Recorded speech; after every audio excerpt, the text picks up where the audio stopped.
প্রতিষ্ঠান। প্রধান অতিথি বলছিলেন না যে এদেশ শুধু মুসলমানদের না, যারা আমরা এদেশে জন্ম নিয়েছি তারা এদেশের গর্বিত নাগরিক। কি লাকুম দীনুকুম ওয়ালিয়া দীন, তোমার ধর্ম তুমি পালন করো, আমার ধর্ম আমি পালন করব। লা ইকরাহা ফিদ্দীন, ধর্মে কোনো জোর জবরদস্তি নেই, বাড়াবাড়ি নেই। আমাদের ধর্মে যদি বাড়াবাড়ি জোর জবরদস্তি থাকতো, 850 বছরে এলাকা মুসলমানেরা শাসন করেছে, একটাও হিন্দু থাকার কথা ছিল না। কথা বলেন না কেন? সাম্প্রদায়িক সম্প্রীতির সবচাইতে বড় দৃষ্টান্ত এই বাংলাদেশ।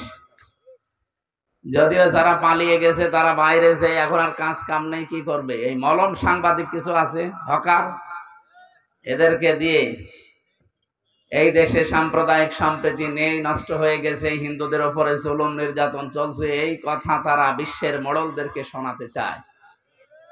আপনারা দেখেছেন কিছুদিনের ভেতরে ভয়েস অফ আমেরিকা এবং মাইক্রোসফট, এগুলো সব খ্রিস্টানরা চালায়, ইহুদিরা চালায়।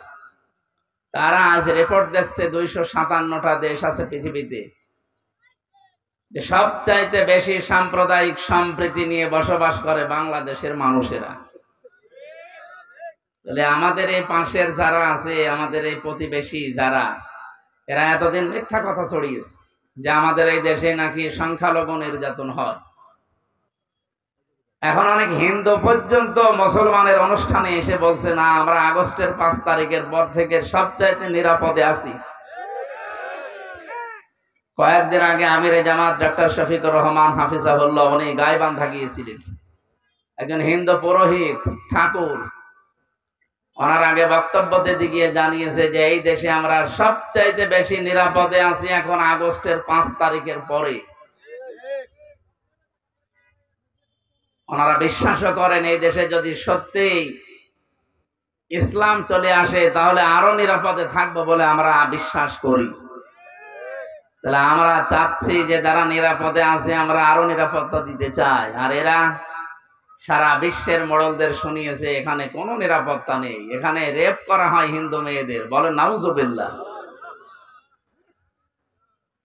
এই বাংলাদেশের ইতিহাসে কোন মন্দির ভেঙে মসজিদ বানানো হয়েছে পেয়েছেন আপনি? শুনেছেন?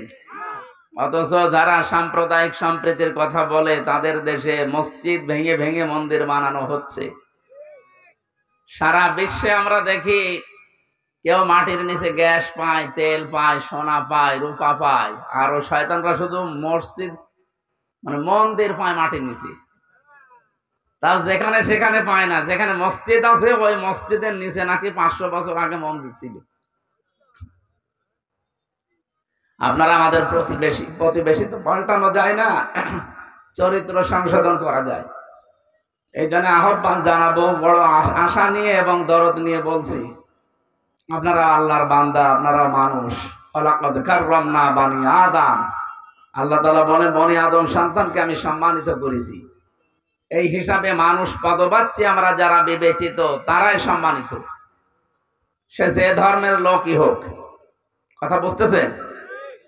নবী যে মসজিদে নববীতে বসে আছেন, হঠাৎ তিনি দাঁড়িয়ে গেলেন।